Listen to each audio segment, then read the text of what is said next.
Hello, beautiful people. It is Kanika popping back in with another video. So for today, we are talking about how to start your very own professional organizing business, or really any service-based business for that matter. Now, if you are new here, first off, thank you so much for clicking on this video. And if you have been sticking around, subscribe to my channel a while back. This, you guys know, is my third attempt to get on YouTube, but we're here, so thank you so much for sticking around.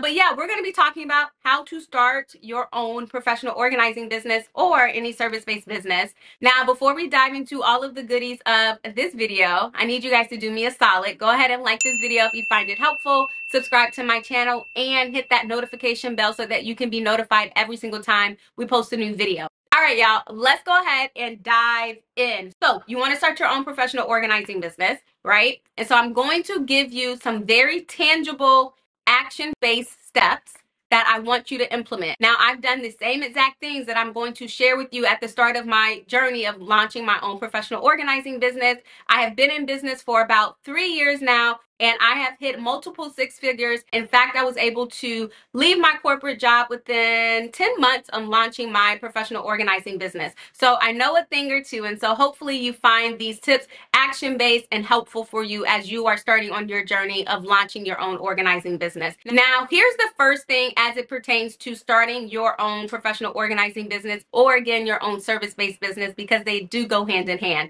Very first thing that I want you to do is get your mind right. When you are saying, okay, I want to start an organizing business for whatever reason, maybe it is a passion of yours, maybe you have always been coined the person who organizes things and you just think it makes sense for you to launch your own business because it's something you truly enjoy doing and you want to get paid for your time and your effort, right? Whatever the reason being, get your mindset right and determine that you are truly going to do it, right? You are truly going to launch your business, whether it is, just a side hustle, or you have aspirations to grow your brand to the likes of like the Marie Kondos, the home edits, the neat methods, whatever the case. You have to get your mindset right, because when you have your mindset right, there is literally not going to be anything that you will succumb to in terms of quitting, right? Even if there are failures along your way, which there will be, you will commit to the process, to the journey of just staying the course and running a business, a successful business.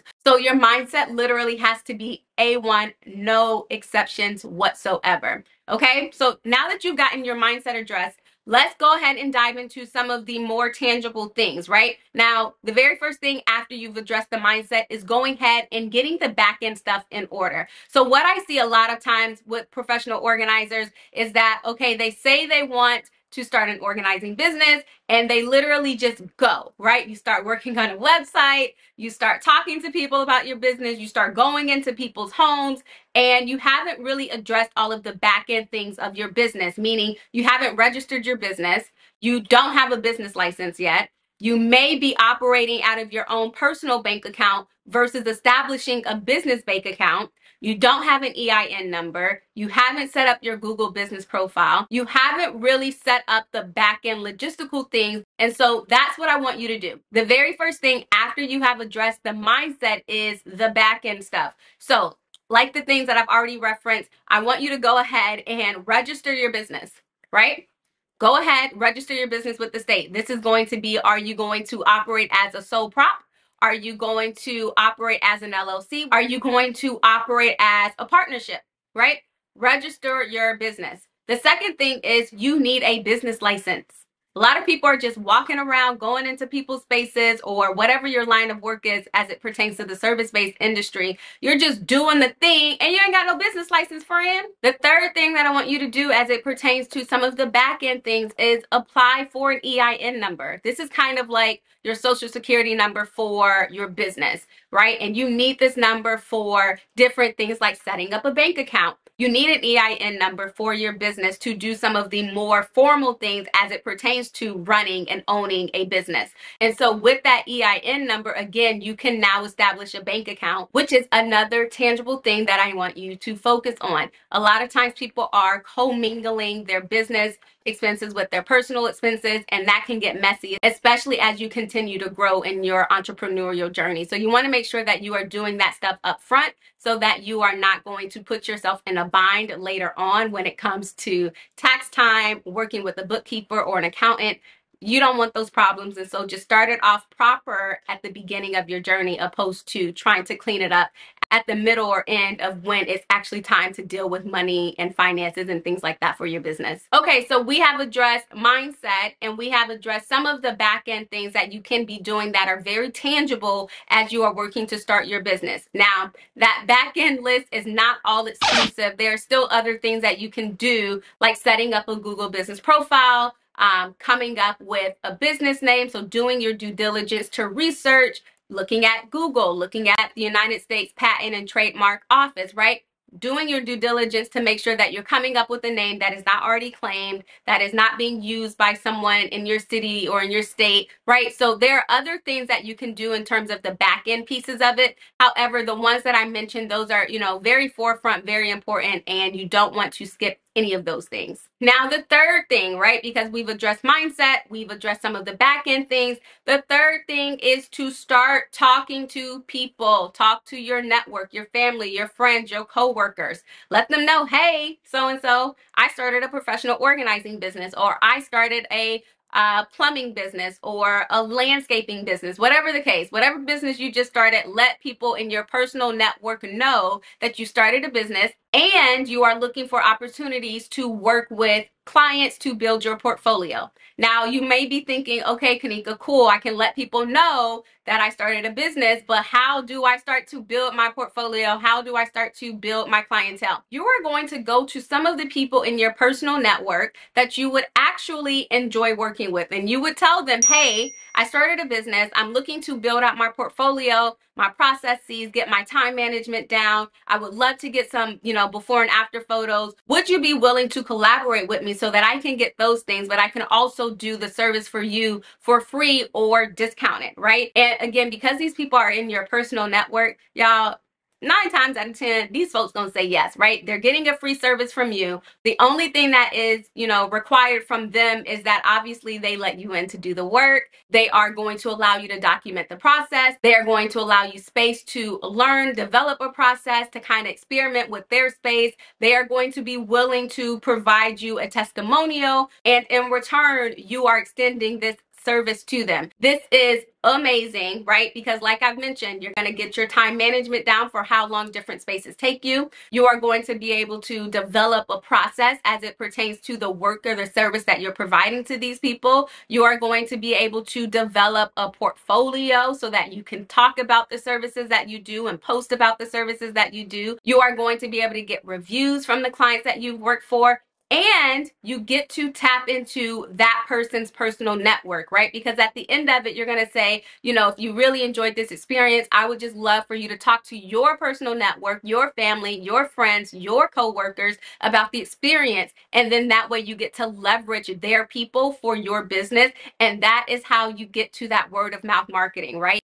Which will take you very far at the early stages of your business, whether it's a professional organizing business or any other service-based business. Word of mouth marketing, especially at the very beginning of your business, is going to be extremely helpful. And so again, that's kind of how you start to build out your portfolio.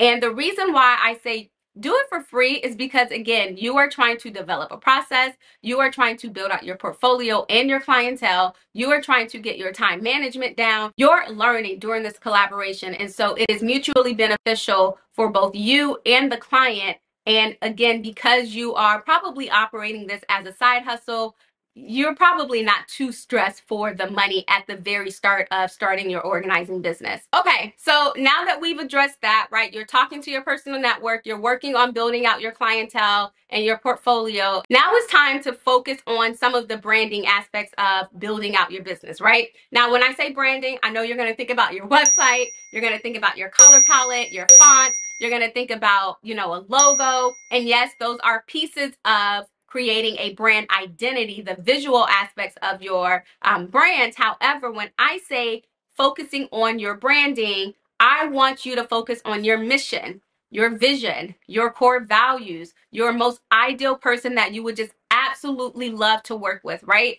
You need to focus on the aspects of your business that are going to help you be more identifiable, that are going to help you establish a voice within the industry, that is going to help you better understand who it is you're trying to serve, how you want to serve them, and how you want these people, your audience, to receive and perceive your business and your brand. That is what I want you to focus on when you're talking about branding.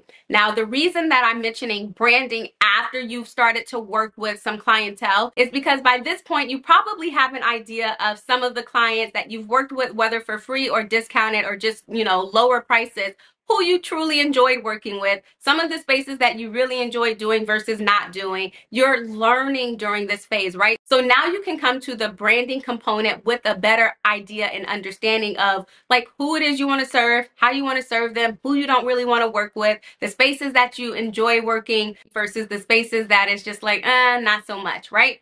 You get to learn all of these things and you get to bring them when it's time to focus on the branding aspect of your business.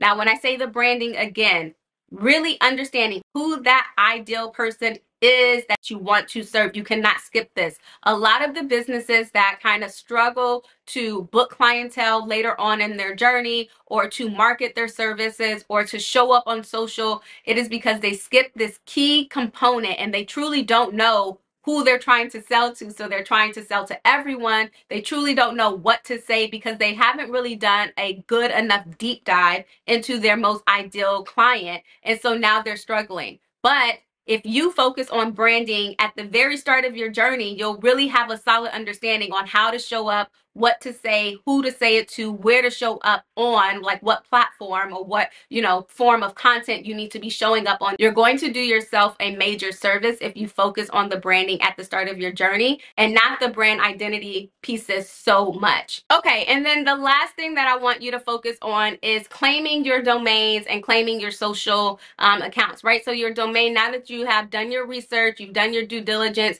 to come up with a business name, go ahead and claim that website domain, even if you don't have an active website, right?